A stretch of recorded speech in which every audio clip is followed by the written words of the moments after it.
सिद्धेभ्यः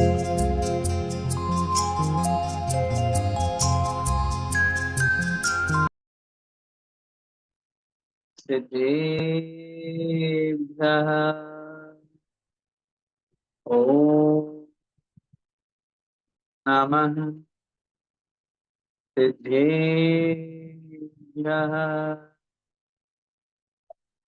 ॐ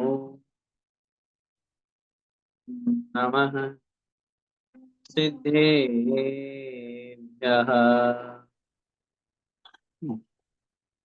नमो अरिहन्ताणम् नमो सिद्धाणम् नमो आयर्याणम् नमो वज्रायाणम् नमो लोये सव्यसाहोणम्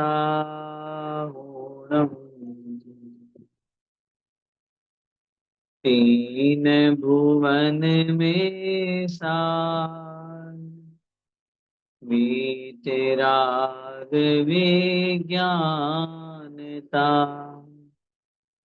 शिव स्वरूप शिवकार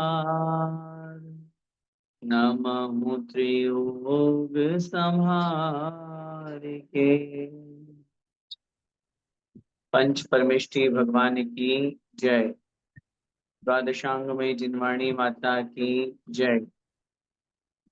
चारित्र चक्रवर्ती 108 शांति सागर जी महामुनिराज की जय। संत शिरोमणि आचार्य भगवंत 108 श्री विद्यासागर जी महामुनिराज की जय। अभिनवाचार्य श्री समय सागर जी महाराज की जय। परम पूज्य गुरुदेव निर्यापक श्रवण मुनि पुंगव श्री सुधा सागर जी महाराज की जय।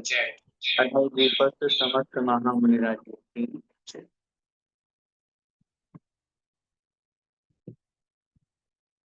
खेड़ाला की कक्षा में हम सभी पंडित दौलत राम जी के द्वारा रचित इस महान ग्रंथ जिसे हम छोटा समय सार भी कहते हैं उसका स्वाध्याय कर रहे हैं। और इस जिनवाणी के माध्यम से हम पहली ढाल में पंडित दौलत राम जी के द्वारा जो चारों गतियों के दुखों का वर्णन किया गया है, यह जो जीव संसार में परिभ्रमण करता है, इस परिभ्रमण का मूल कारण दूसरी ढाल में पंडित दौलत राम जी मिथ्या दर्शन, मिथ्या ज्ञान और मिथ्या चारित्र को बताएंगे। लेकिन उस परिभ्रमण के कारण से हम सब जो संसार में भटक रहे हैं वह संसार कितने प्रकार का है। चारों गतियों के रूप में जो संसार की व्यवस्था बनी हुई है और उन चारों गतियों में ऐसे अभी कोई स्थान नहीं है, ऐसी कोई गति नहीं है जहां पर जीव दुखी ना हुआ हो। निरंतर दुख ही दुखों को भोगता हुआ यह जीव निरंतर परिभ्रमण करता रहता है चतुर्गति संसार रूप में। और इस संसार परिभ्रमण का जो यह चक्र है, यह जो जाल है, इसमें यह जीव उलझता जा रहा है और सुलझ नहीं पा रहा है, वहां से निकल नहीं पा रहा है। चाहे नरक के दुखों का वर्णन हो, चाहे तिर्यंच के दुखों का वर्णन हो, 2 इंद्रिय, 3 इंद्रिय, 4 इंद्रिय, निगोदिया जीव, आगे मनुष्य और देव पर्याय के दुखों का भी कथन करेंगे। लेकिन उन सब के बावजूद भी हम अपने आप में अपनी आत्मा के कल्याण की ओर अग्रसर नहीं हो पा रहे, ये जानते हुए कि ऐसा कार्य करने से हमें निरंतर दुख ही होगा, उसके बावजूद भी हम सुख की ओर अग्रसर नहीं हो पा रहे हैं। हम ऐसा ही कार्य कर रहे हैं जो निरंतर हमें दुखी कर रहा है, दुख प्रदान कर रहा है। पंडित दौलत राम जी के ये छंद ऐसा मत समझिए कि बहुत सिंपल और सादा लिख दिए। आज प्रातःकाल ही त्रिलोय परिणति ग्रंथ का स्वाध्याय चल रहा था और उसमें नरक के दुखों का वर्णन जब मैं पढ़ रहा था तो आचार्य यति ऋषभ स्वामी महाराज वहां पर नरक के दुखों के वर्णन में वही बात लिख रहे हैं जो हम पंडित दौलत राम जी के द्वारा रचित छैडाला में पढ़ रहे हैं। हालांकि उसमें थोड़ा विशद वर्णन है, विस्तृत विवेचना है, अनेक प्रकार के दुखों का वर्णन उन्होंने वहां पर किया। मैं ये बात इसलिए कह रहा हूं क्योंकि पंडित दौलत राम जी ने जो भी बात कही है, जिस छंद रूप में कही है, वो पूर्ण रूप से आगम के अनुसार कही है।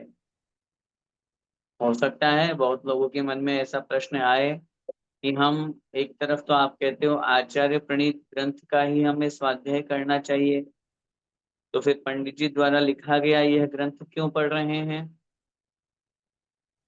अभी आचार्य प्रणीत ग्रंथ तक पहुंचने की योग्यता बनाने के लिए हम पंडित जी द्वारा रचित इस ग्रंथ को पढ़ रहे हैं, क्योंकि पंडित दौलत राम जी ने जो भी लिखा है वो आगम के अनुसार लिखा है। और भी अनेक ऐसे पंडित हुए हैं, विद्वान हुए हैं, जिन्होंने आगम का सहारा लेकर के पूरी बात आगम से नहीं कही, अपनी मनमर्जी भी वहां लिखी है, तो हम उसे प्रामाणिक रूप में स्वीकार नहीं करते। इसीलिए पंडित दौलत राम जी का यह छोटा समय सार, यह लघु समय सार छैडाला बहुत सुंदर ग्रंथ है। पिछली कक्षा में अपन ने नरक के दुखों का वर्णन समझा था। नरक में वह जीव किस प्रकार के दुखों को ग्रहण करता है, कैसे वहां उस तिर्यंच गति के कष्टों को जैसे तैसे सहन करके, चाहे भूख प्यास के दुख हो, चाहे बांधने का, मारे जाने का, काटे जाने का दुख हो, ये स्थितियां बहुत लंबे समय तक उसने संताप कष्ट सहन किए और मरण के समय संक्लेश परिणाम हो जाने के कारण से वह घोर श्वभ्र सागर में जाकर के गिर पड़ा, नरक रूपी समुद्र में। आचार्यों ने शास्त्रों में लिखा है वहां की जो उपास शैयाएं होती है वो अंदर से गोल होती है और तलवार, तीखी तलवारों से ग्रसित हुआ करती है। नारकी जीव जैसे ही वहां जीव पहुंचता है, अंतर्मुठ में अपना शरीर बनाता है, कष्ट का अनुभव करता है, अधोमुख कंठ वाली होती है वो जो पांच शैयाएं होती है नरकों में। और जैसे ही शरीर बना और तुरंत वो नीचे की तरफ गिर पड़ता है। 36 प्रकार के उल्टे गड़े हुए अस्त्र शस्त्र आयुध लगे हुए हैं, उन पर गिरता है, फिर उछलता है, फिर गिरता है, फिर उछलता है, फिर गिरता है। इस तरह कष्टों को सहन करते करते पिछली कक्षा में जो अपन ने पढ़ा कि वहां की भूमि को स्पर्श करने पर कितना कष्ट होता है, हजारों बिच्छू एक साथ काट जाएं उससे भी कई गुना अधिक दुख वहां की भूमि को स्पर्श करने मात्र से। रहना तो बहुत आगे की बात है, स्पर्श करने मात्र से इतना दुख होता है। वहां खून और पीप की नदियां बहती है, वहां का जो जल होता है उन नदियों का, वो खून पीप के समान दुर्गंध में होता है। ऐसा लगता है जैसे दो इंद्रिय तीन इंद्रिय छोटे छोटे कीड़े संताप पैदा करने वाले हों। जैसे एसिड होता है ना, तेजाब, जैसे ही हाथ डालेंगे हाथ जलेगा, वैसी ही स्थिति उन नारकी जीवों की हुआ करती है। आगे अपन ने पढ़ा था वहां पे सेमर नाम के वृक्ष हुआ करते हैं जो तलवार की धार के समान होते हैं।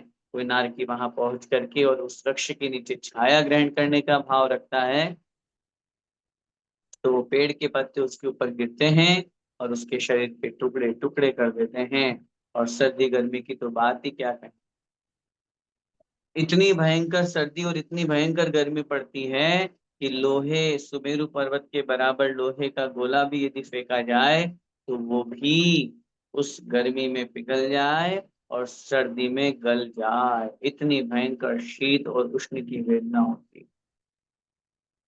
नरक के दुखों का वर्णन पढ़ते हैं तो वास्तव में रोंगटे खड़े हो जाते हैं। और ऐसे कष्ट हमने बहुत बार सहन किए हैं, अनंतों बार हम नरक पर्याय को प्राप्त हुए हैं, लेकिन तब तक अनजाने में हम पाप करते थे। अब जान लिए, समझ लिए, तो ऐसा पाप हम नहीं करेंगे कि हमें नरक पर्याय की तरफ जाना पड़े, हमें नरक में जाना पड़े। आइए अब आगे, और नरक में कैसे दुखों को सहन करता है वह नारकी जीव, देखें। पहली डाल में छंद क्रमांक 11 है, 11वें नंबर का छंद।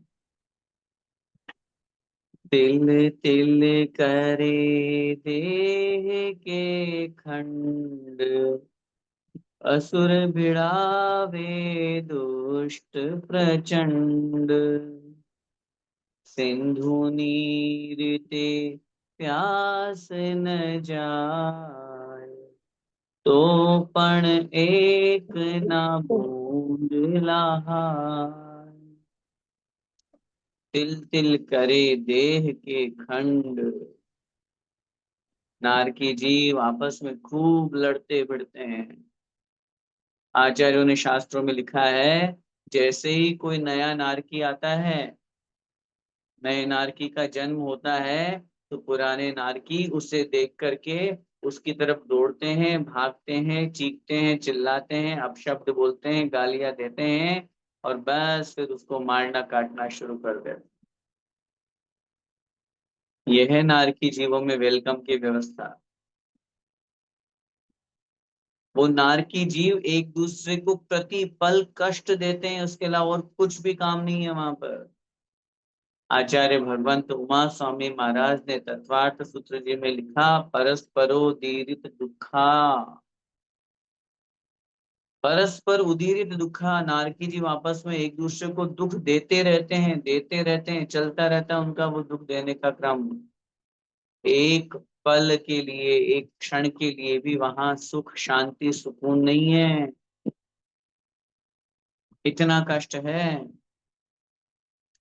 तिल तिल करे देह के खंड, वो नारकी जीव सामने वाले दूसरे नारकी के तिल तिल के बराबर शरीर के, देह माने शरीर के, खंड माने टुकड़े कर देता है। अब कितना बड़ा शरीर है, 3 हाथ से लेकर के 7वें नरक में 500 धनुष की अवगाहना वाला शरीर होता है नारकियों के। अब आप सोचिए, उसके तिल तिल के बराबर टुकड़े कर दिए, लेकिन नार के जीवों का अकाल मरण नहीं होता। वो जो तिल तिल के बराबर टुकड़े किए, शरीर पारे की जैसे होता है, शरीर पारे की जैसे होता है, और जैसे ही वो टुकड़े टुकड़े हुए, वापस में टुकड़े मिल जाते हैं, शरीर बन जाता है, और जीवन चलता है, वापस शुरू हो गया। मरण नहीं होता, अकाल मरण नहीं होता। जितनी आयु लेकर के आए हैं, उतनी आयु से एक समय पहले भी जीव, नारकी जीव नहीं निकल सकता वहां से। इस प्रकार तिल तिल करे देह के खंड, वो नारकी जीव एक दूसरे के तिल तिल के बराबर टुकड़े कर देते हैं। अब ये दुख कम था, जो असुर भिड़ावे दुष्ट प्रचंड, ये और साथ में जुड़ गया। आचार्य उमा स्वामी महाराज ने लिखा है, संक्लिष्टा सुरोदीरित दुखाश्च प्राक चतुर्थ्या, संक्लेश परिणाम वाले असुर कुमार जाति के देव वहां उदीरित दुखा, दुख देते रहते हैं, चौथी पृथ्वी से पहले माने तीसरे नरक तक, तीसरी पृथ्वी तक। रत्न प्रभा, शर्करा प्रभा और बालुका प्रभा, इन 3 पृथ्वियों में स्थित नारकी जीवों के लिए वहां अन्य नारकियों का दुख, क्षेत्र का दुख, ये तो है ही, देवकृत दुख भी कहा गया है। सारे असुर कुमार भी नहीं, असुर भिड़ावे, जो असुर कुमार जाति में अम्बावरीश जाति के देव होते हैं विशेष रूप से, वो असुर कुमार जाति के देव उन नारकियों को आपस में लड़ाते हैं, भिड़ाते हैं। दुष्ट प्रचंड, प्रचंड माने अत्यंत दुष्ट या प्रकृति वाले, अत्यंत दुष्ट प्रकृति वाले, वो असुर कुमार जाति के जो अम्बावरी जाति के देव हैं, वो उन नारकियों को आपस में लड़ाते हैं, भिड़ाते हैं, झगड़वाते हैं, कलह करवाते हैं, और खुद बैठ करके आराम से मजे लेते हैं। और आचार्यों ने ये भी लिखा, शायद हो सकता है आप लोगों ने नहीं सुना हो या यहाँ नहीं आया है, वो देव कभी कभी उन नारकियों को खुद भी मारते हैं, खुद भी पीड़ा देते हैं। अन्य नारकियों से तो दिलवा ही रहे हैं, अन्य नारकियों से लड़ा भिड़ा ही रहे हैं, लेकिन खुद भी उनको पीड़ा देने में समर्थ होते हैं, सक्षम होते हैं। इसलिए यहाँ पे बात कह रहे हैं, वो नार की जीव एक दूसरे के तिल तिल के बराबर टुकड़े कर देते हैं। और फिर तीसरे नरक तक में असुर कुमार, जो भवनवासी देवों का एक भेद है, उस निकाय के जो अम्बावरीश जाति के देव हैं, वो विशेष रूप से वहां पर पहुंच करके उन नारकियों को आपस में लड़ाते हैं, भिड़ाते हैं। हाँ, अच्छे देव भी होते हैं और वो तीसरे नरक तक जा सकते हैं, उनकी योग्यता है, तो जाकर के वो उनको संबोधन भी करते हैं, उपदेश भी देते हैं, धर्म का उपदेश भी देते हैं। लेकिन चूंकि यहाँ पर अपन को क्या समझना है, यहाँ अपन चर्चा किसकी कर रहे हैं, दुखों की। जब दुखों का कथन कर रहे हैं तो तद्रूप जो सम्यक दर्शन आदि होना है, या वो बहुत अलग बात होगी, बहुत रेयर है, बहुत कम है। अधिकांश तो दुख ही है। इसलिए वो अशोक कुमार जाट आगे लिख रहे हैं, सिंधु नीर ते प्यास न जाए, तो पण एक न बूंद नहाए। क्या स्थिति है नरकों की। सिंधु नीर ते, सिंधु माने समुद्र, सिंधु का मतलब होता है समुद्र। सिंधु समुद्र, नीर माने जल से, सिंधु नीर ते, समुद्र के जल से पूरा का पूरा समुद्र पी जाए तो भी प्यास न जाए, तो भी उस जीव की प्यास नहीं जाती। तो पण, तो माने फिर भी, पण माने फिर भी, तो माने परंतु फिर भी, एक ना बूंद आहार, एक बूंद भी प्राप्त नहीं होती पीने को पानी। पहले तो कह रहे हैं प्यास कितनी लगती है, पूरा का पूरा समुद्र का पानी यदि कोई एक नार की जीव पी जाए तो भी प्यास नहीं बुझती। सिंधु नीर ते प्यास न जाए, पूरा का पूरा समुद्र का पानी पी जाए तो भी प्यास नहीं जाती, प्यास बुझ नहीं सकती, पिपासा शांत नहीं हो सकती। और मिलता कितना पानी है, एक बूंद भी नहीं। इमेजिन कीजिए, गर्मी के दिनों में जब हमें बहुत प्यास सता रही हो, पंखा एसी कूलर सब बंद हो गए हों, टेम्परेचर 48 50 हो, और भयंकर गला सूख रहा है, तब उस समय हमारे मन में क्या भाव आता है। काश कहीं से थोड़ा सा पानी मिल जाता। अब आप सोचते होंगे, भैया जी कभी कभी तो ऐसी बातें करते हैं, ऐसी सिचुएशन कभी आएगी नहीं हमारे साथ। हम बढ़िया एसी में बैठे रहते हैं, जैसे लाइट गई तो जनरेटर इन्वर्टर चल जाता है, सारी व्यवस्थाएं अनुकूल है, या कितनी भी अनुकूल हो, कभी कैसी परिस्थिति आ जाए, कहीं बाहर निकल गए, कहीं भटक गए, रास्ता कुछ हो गया, कभी जीवन में किसी चीज का कोई भरोसा है क्या। इसलिए उस बात को इमेजिन करो कि जब प्यास लग रही हो, पानी पीने की बहुत इच्छा हो रही हो, और सामने वाला हमारे पास जो है वो किसी भी के एक बूंद भी उसके पास में नहीं। यहाँ तो पूरा का पूरा समुद्र का पानी भी अगर नारकी पी जाए, इतनी प्यास लगती है, तो भी प्यास बुझ नहीं सकती है, तो भी अधूरी रहेगा, और पीने को एक बूंद भी वहां पर प्राप्त नहीं होता। इस प्रकार इस छंद में पंडित दौलत राम जी ने ये लिखा है कि नारकी जीव किस प्रकार एक दूसरे को कष्ट देते हुए उनके तिल तिल के बराबर टुकड़े कर देते हैं, और असुर कुमार अम्बावरी जाति के देव उन्हें आकर के लड़ाते हैं, भिड़ाते हैं। और भूख प्यास के वर्णन में प्यास का कथन किया, इतनी भयंकर प्यास लगती है कि पूरे के पूरे समुद्र का पानी भी यदि कोई पी जाए एक नार की, तो भी उसकी प्यास नहीं जाती, और वहां पीने को एक बूंद भी नहीं। भूख कितनी लगती है, जरा देखिए अगले छंद में बता रहे हैं। तीन लोक को नाज जुखाए, मिटे न भूख कणा न लहाए। ये दुख बहु सागर लो सहे, कर्म जोग ते नर गति लहे। पंडित दौलत राम जी कह रहे हैं वहां उस नार की जीव को कितनी भूख लगती है, तीन लोक को नाज जुखा है। तीनों लोगों में जितना अनाज उत्पन्न होता है वो पूरा का पूरा खा जाए। अब आप सोचिए, जरा विचार कीजिए।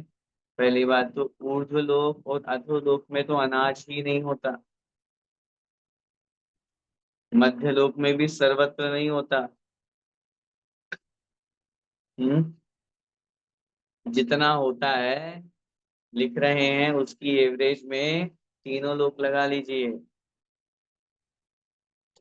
तीनों लोकों में जितना अनाज हो उतना अनाज भी तीन लोक को नाज चुखाए।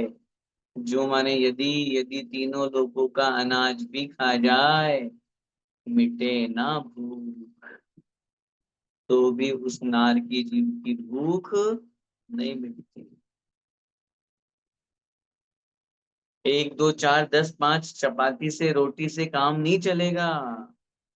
चार पांच चपाती खाई और हमारी भूख शांत हो जाती है, क्षुधा रोग हमारा रुक जाता है, थोड़ी देर के लिए शांत बैठ जाता है। वहां कितना भयंकर क्षुधा रोग होगा, वहां कितनी भयंकर भूख होगी। एक नार की जीव को कितना भयंकर उस भूख के कारण से कष्टों को सहन करना पड़ेगा कि तीनों लोगों का अनाज भी खाने की यदि वो मिल जाए तो भी वो उसकी भूख नहीं मिट सकती। और मिलने के नाम पर, खाने के नाम पर कणा न लहा, एक कण भी नहीं मिलता। एक कण भी, एक दाना भी जिसको अपन बोलते हैं।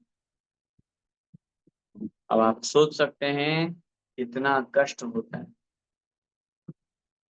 कितना कष्ट होता है।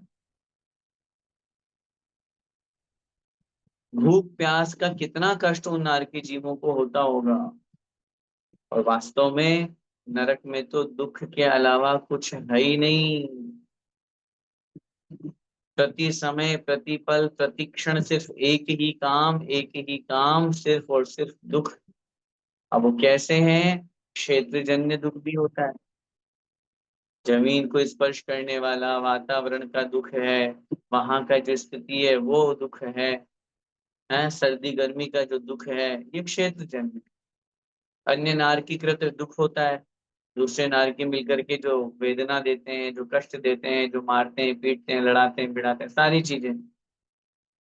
इसके अलावा देवकृत दुख, जो भी बताया, अभी अपन ने पिछले छंद में पढ़ा कि कोई अम्बावरी जाति के देव आकर के और नारकियों को आपस में लड़ा के भिड़ा के चले गए। तो इस तरह अनेक दुख हुआ करते हैं। भूख प्यास सर्दी गर्मी ये सब दुख तो है ही, प्रति समय प्रति पल।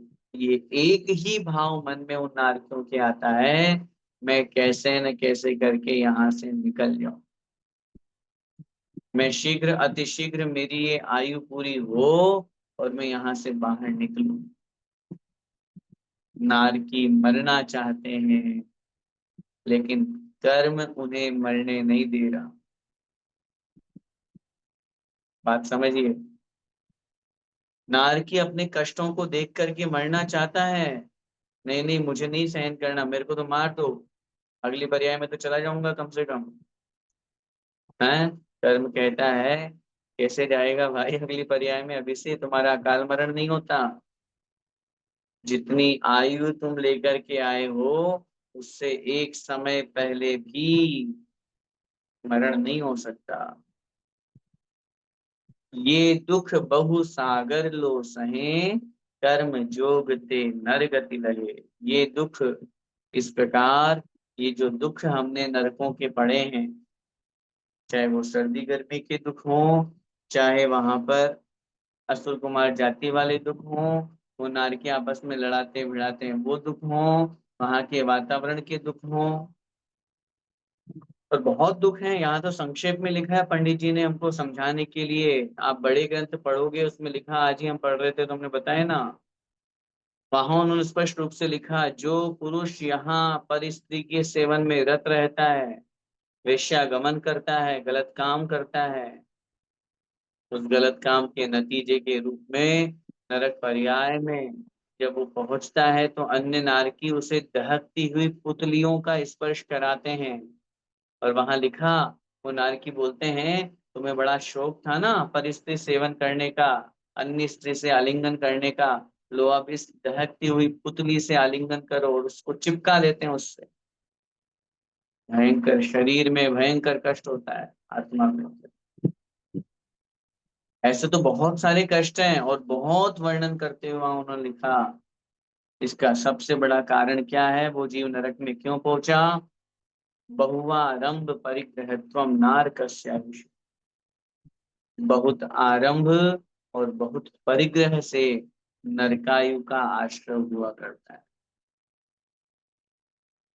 अब हम कितना आरंभ हिंसा कर रहे हैं, हम कितना परिग्रह रख रहे हैं, आवश्यकता से अधिक कितना है हमारे पास नरकायु के आश्रय।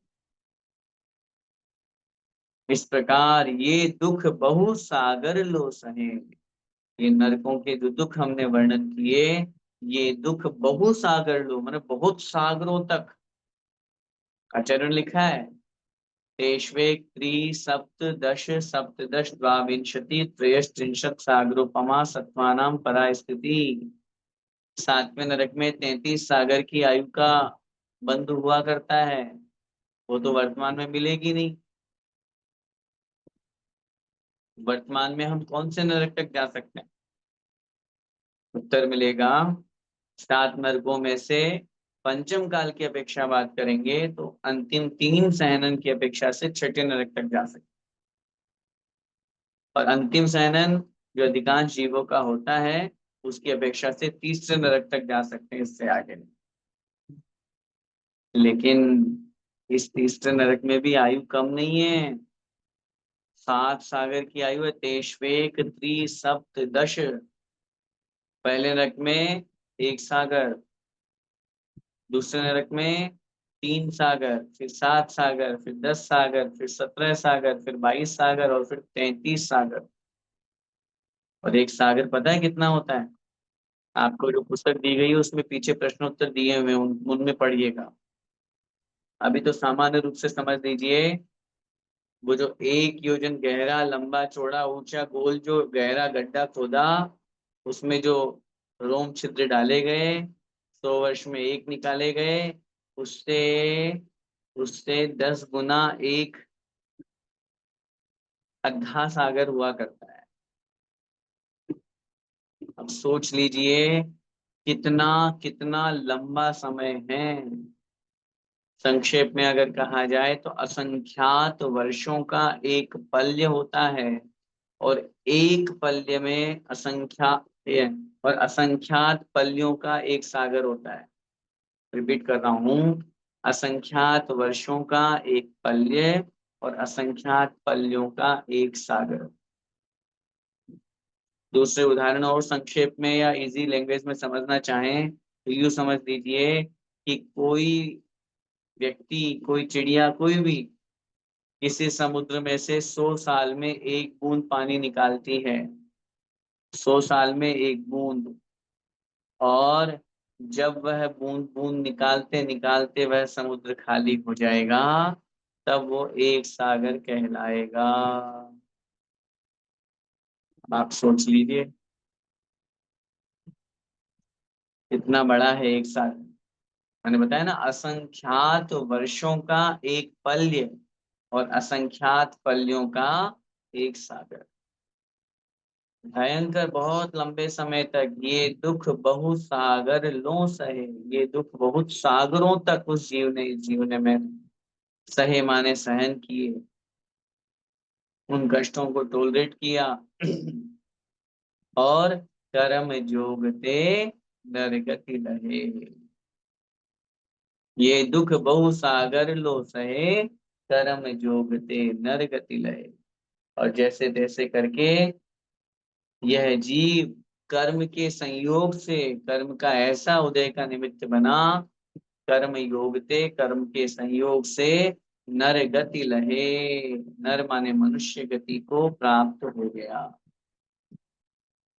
नरक गति के दुखों का वर्णन लिखते हुए अंत में पंडित दौलत राम जी लिख रहे हैं, इस प्रकार इन कष्टों को बहुत सागरों तक इस जीव ने सहन किया, और बहुत सागरों तक सहन करने के बाद कर्म का ऐसा कोई संयोग बना, इसको सम्यक दर्शन की प्राप्ति हो गई, और उसके प्रभाव से यह आत्म कल्याण करने के भाव से वहां सम्यक्त की प्राप्ति इसने की, और जब वह सम्यक दर्शन के साथ में मरण को प्राप्त हुआ तो कर्म के संयोग से नर गति लगे,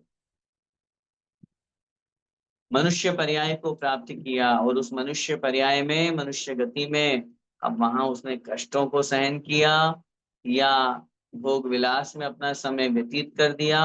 आइए जरा देखते हैं, क्योंकि मनुष्य पर्याय तो हमारी स्वयं की है, हम खुद कैसे कैसे कष्टों को सहन करते हैं वो हम सबके जीवन में है। ऐसा कोई भी व्यक्ति नहीं है जिसके जीवन में कष्ट ही ना हो, दुख ही ना हो। संसार में रहते हुए अपने आसपास जो लोग रह रहे हैं उनमें से भी देख लीजिए कि ऐसा कोई व्यक्ति है क्या जिसको जीवन में कभी कष्ट हुआ ही नहीं, या अभी वर्तमान में जिसे कोई दुख नहीं है। दुखों को सहन करना अलग चीज है, लेकिन दुख तो होंगे। कर्म के संयोग से वह आत्मा संसार परिभ्रमण करते हुए नरक में पहुंची, और वहां पुण्य के योग से निकल करके वहां से आयु पूरी करके नर गति लहे, मनुष्य पर्याय को इस जीव ने प्राप्त किया। अब आगे मनुष्य पर्याय में कैसे कष्टों को सहन करना पड़ता है वो अगली गाथा में। जननी उदर बस्यो नव मास, अंग संकुच ते पाई त्रास, निकसत जे दुख पाए घोर, तिनको कहत न आवे ओर। मनुष्य गति में कैसे दुख होते हैं।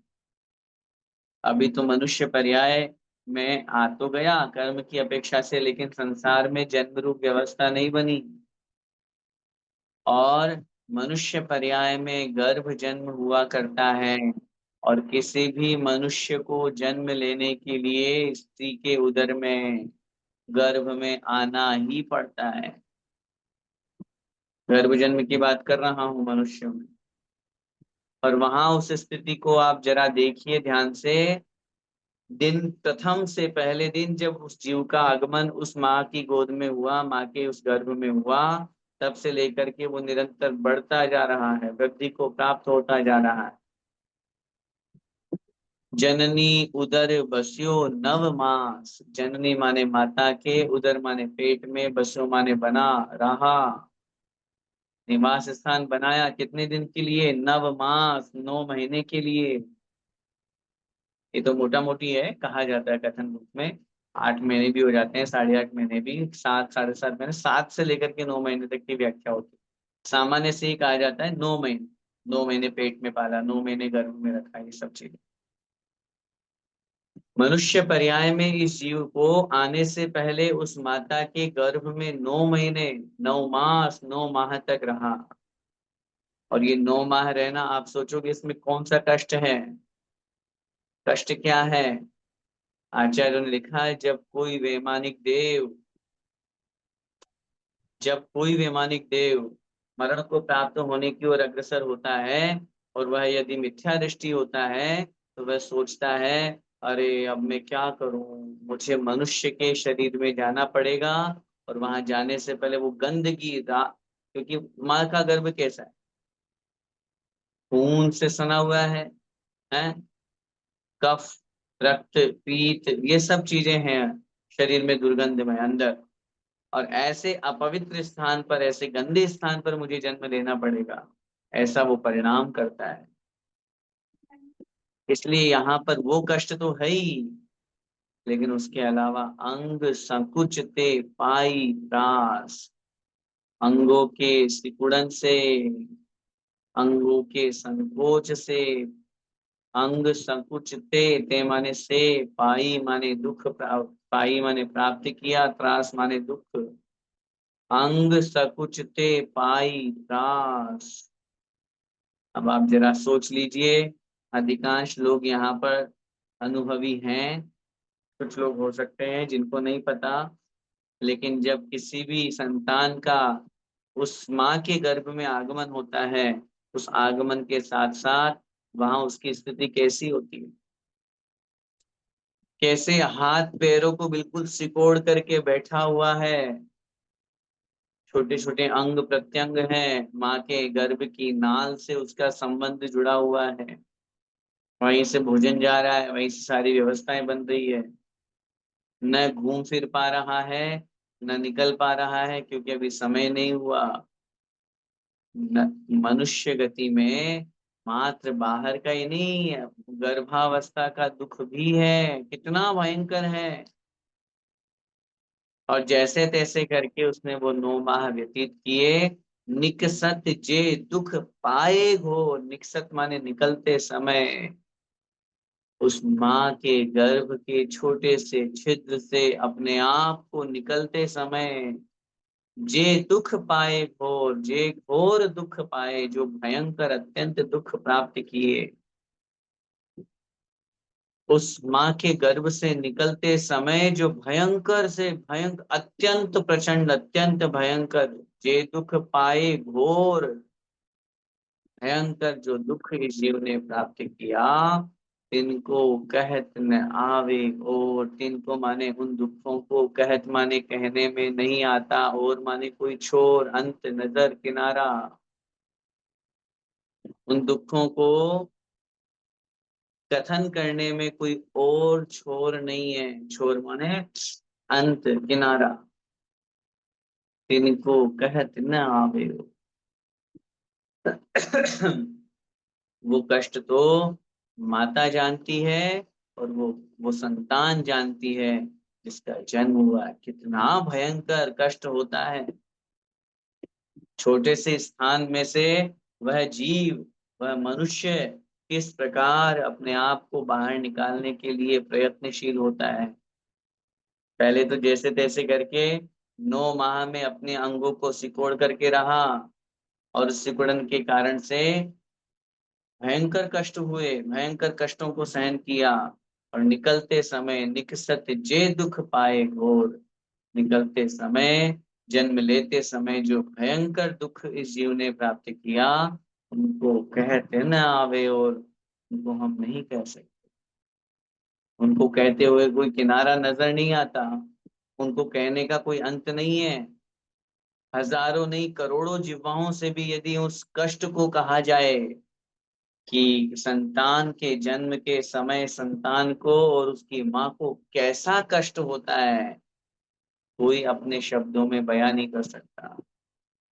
वो कष्ट तो अनुभव करने वाला ही जानता है। इस मनुष्य पर्याय को प्राप्त करने के बावजूद भी वह जीव दुख ही प्राप्त कर रहा है। मनुष्य पर्याय में भी वह जीव दुखी बना हुआ है। मनुष्य पर्याय में भी निरंतर, अरे अब मनुष्य पर्याय में प्राप्त हुआ है तो गर्भ का दुख, निकलने का दुख, और फिर आगे मनुष्यों में क्या क्या दुख है वो तो हम सब जानते ही हैं, सबके जीवन में है। लेकिन कभी इस बात पर हमारा ध्यान नहीं गया कि वास्तव में गर्भावस्था से पूर्ण होने के बाद निकलने के समय उस जीव के कैसे परिणाम होते होंगे, कैसे कष्टों को सहन करता होगा। और उन कष्टों को सहन करते करते कितने जीव ऐसे हैं, गर्भ में ही अकाल मरण हो जाता है। नारकियों का अकाल मरण नहीं होता, नारकी मरना चाहते हैं लेकिन मर नहीं सकते, और यहाँ मनुष्य मरना नहीं चाहते हैं लेकिन मर सकते हैं, मर सकते हैं। स्पष्ट रूप से मनुष्य पर्याय में अकाल मरण, इतने जीव ऐसे हैं जो गर्भ में आते हैं और गर्भ में ही मरण को प्राप्त हो जाते हैं।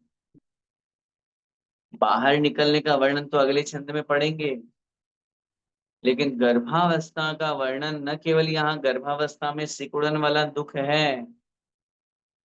कितने जीव देखते हैं, कितने लोगों को देखते हैं संसार में ऐसी स्थितियां बनती है कि उनने गर्भावस्था में ही किसी के साथ कोई बीमारी हो गई, कोई विकलांग पैदा हुआ,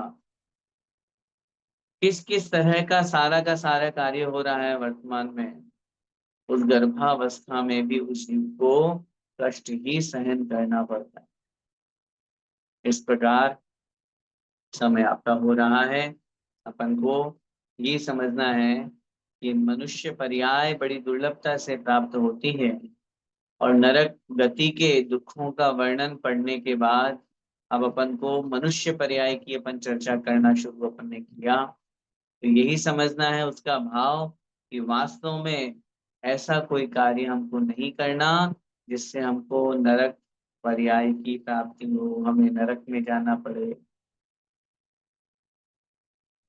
जहां जहां हम पाप से बच सकते हैं, जहां जहां हम सत्य व्यसन से बच सकते हैं, अष्टमूल गुणों के पालन की ओर अग्रसर हो सकते हैं, ये हमारा परम कर्तव्य है। जीवन का एक सूत्र बना लीजिए बहुत स्पष्ट, जहां हिंसा है मुझे वहां से बचना है। जहां हिंसा है मुझे वहां से बचना है। हम कितने जीवों को हिंसा से बचा लेंगे, कितने जीवों को कष्टों से बचा लेंगे। इसलिए बहुत स्पष्ट, हिंसा से बचेंगे तो बहुत पाप से बच लेंगे। फिर झूठ, चोरी, कुशील और परिग्रह ये तो और कम हो जाएंगे।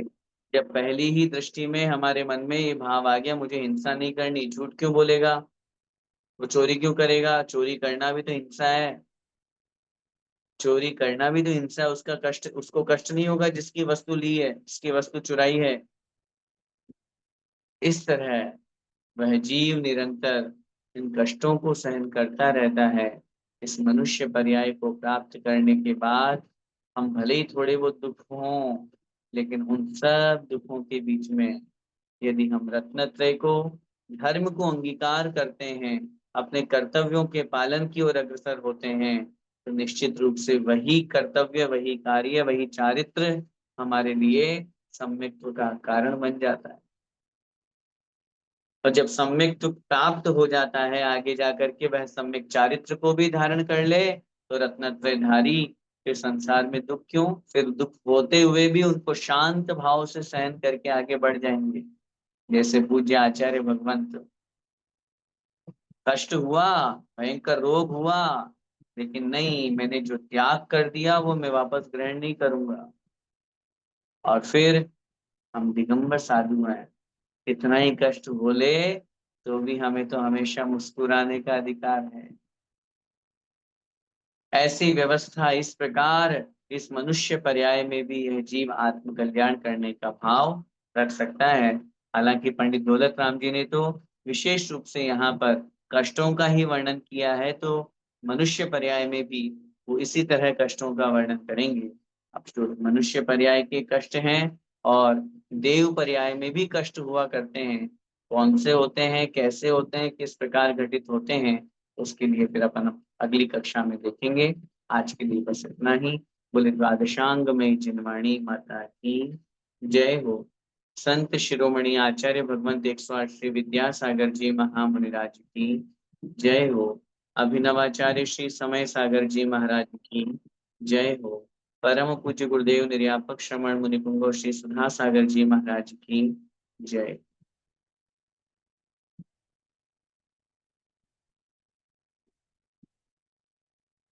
आइए क्विज का अनाउंस कर देते हैं।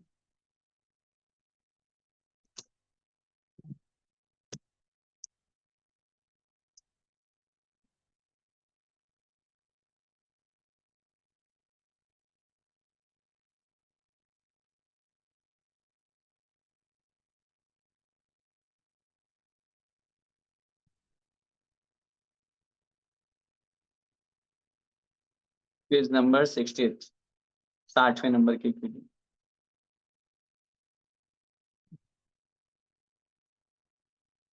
आइए देखते हैं, पहला प्रश्न हमारे बीच में था,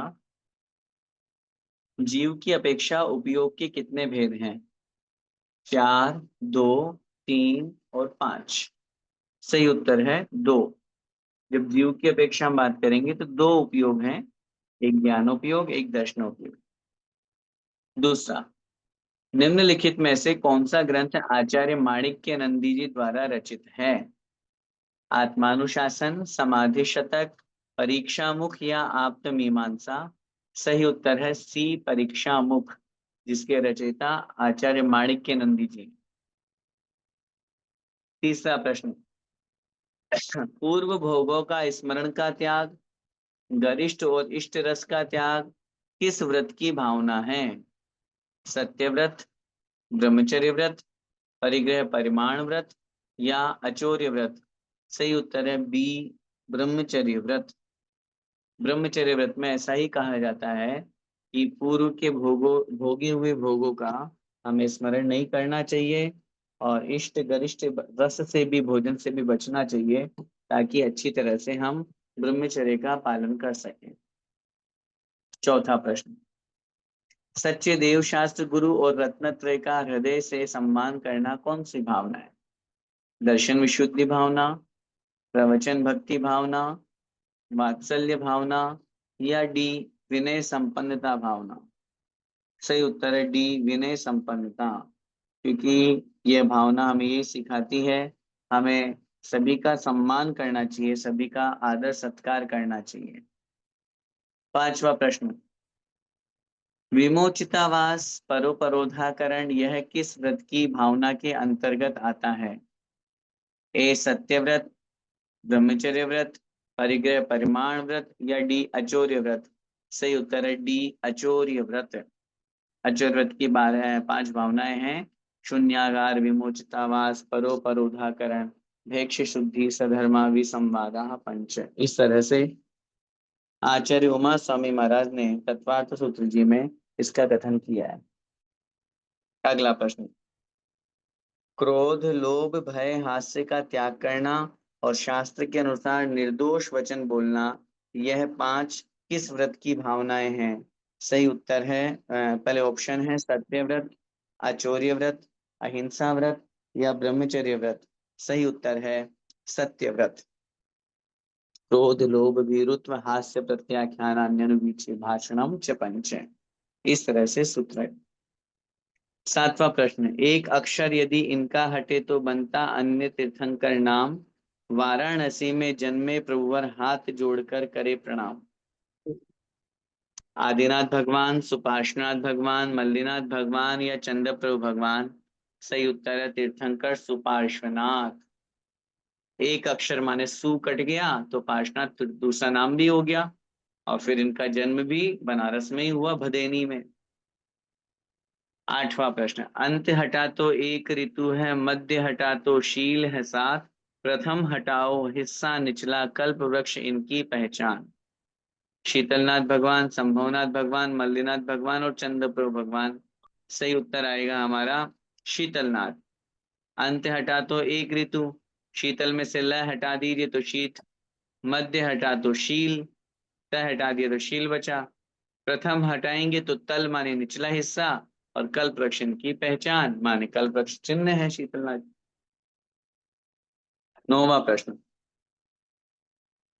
एक फूल के नाम से आता तीर्थंकर का जन्म स्थान, प्रथम बाल यति कहलाए प्रभु, दुधारू पशु है इनकी पहचान। वासुपूज्य जी, महावीर जी, अरनाथ जी या नमीनाथ जी? सही उत्तर है वासुपूज्य जी। 12वें तीर्थंकर है, फूल का नाम है चंपापुर जहाँ जन्म हुआ, और फिर प्रथम बाल ब्रह्मचारी हुई सही, दुधारू पशु भैंसा है इनका चिन्ह। अंतिम 10वां प्रश्न, गणना में नहीं आती फिर भी संख्या हित होता उपयोग, नगर अयोध्या है जन्मस्थल, शिखर समेत पर साधा योग। अनंतनाथ भगवान, महावीर भगवान, अरनाथ या नमीनाथ? सही उत्तर है अनंतनाथ भगवान, क्योंकि इनकी गणना नहीं आती है, अनंत रूप में जो विद्यमान है। इस तरह से ये 60वें नंबर की क्विज हमारे सामने हुई। बहुत अच्छी बात है, और सब लोगों ने इसमें बहुत मेहनत की। रिजल्ट आप लोगों के बीच में बहुत जल्दी ही आपके ग्रुप में आप लोगों के सामने शेयर कर दिया जाएगा। अभी टेक्निकल समस्या के कारण से हमारे समक्ष पूरा रिजल्ट नहीं आ पाया है, लेकिन ये क्वेश्चन आंसर इसलिए डिस्कस करना महत्वपूर्ण था क्योंकि इसके माध्यम से सब लोग अपनी धारणा उसी रूप में बनाए। और विशेष रूप से इस बार जो हमारे समक्ष छेड़ाला ग्रंथ को प्रमोट करने के लिए भाई शशांक जी और हेतु जी का जो बहुत अच्छा वीडियो आया, मैं पूरे श्रवण संस्कृति जीसीसी परिवार की तरफ से आपकी बहुत बहुत अनुमोदना करता हूँ, आपको बहुत बहुत बधाई देता हूँ। और निश्चित रूप से ये मान करके चलेगा कि ये छोटे छोटे वीडियो बहुत बड़े बड़े काम कर रहे हैं। हमारे माध्यम से इन वीडियो के द्वारा जो प्रभावना होती है, आप तो ये सोचिए एक वीडियो बनाने में कितना समय लगता है, स्क्रिप्ट लिखने में कितना समय लगता है, उतना समय हमने अपना शुभोपयोग में निकाला। मैं मानता हूं और ये बहुत स्पष्ट जानता हूं क्योंकि मैं खुद प्रत्यक्ष अनुभवी हूं। एक वीडियो बनाने में घंटा 1.5 घंटा लग जाता है। कभी क्या बोलना, कभी क्या बोलना, इधर से बोलना उधर से बोलना, एक शब्द गलत हो गया तो फिर से बोलना। अब आप सोचिए, अब इतना समय हमने लगा तो दिया, लेकिन किस में लगाया? शुभोपयोग। तो इतना समय हमने शुभोपयोग में लगाया, ये प्रशंसनीय ही है। मैं पुनः शशांक भाई जी को, हेतु जी को बहुत बहुत शुभकामनाएं प्रेषित करता हूँ, बहुत बहुत धन्यवाद, आभार ज्ञापित करता हूँ कि उनके माध्यम से इसी तरह आगे भी धर्म की प्रभावना होती रहे, अन्य लोग भी उनसे इंस्पायर होकर के, उनसे प्रेरणा लेकर के धर्म की प्रभावना में तन मन धन जिससे हमारा जैसा सहयोग बन सकता हो वो हमें करने का प्रयास करना चाहिए।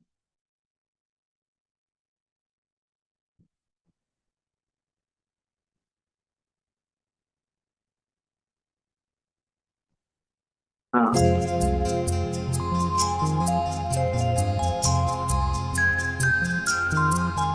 मेला है 4 दिन का, एक रोज सबको जाना, सामान सो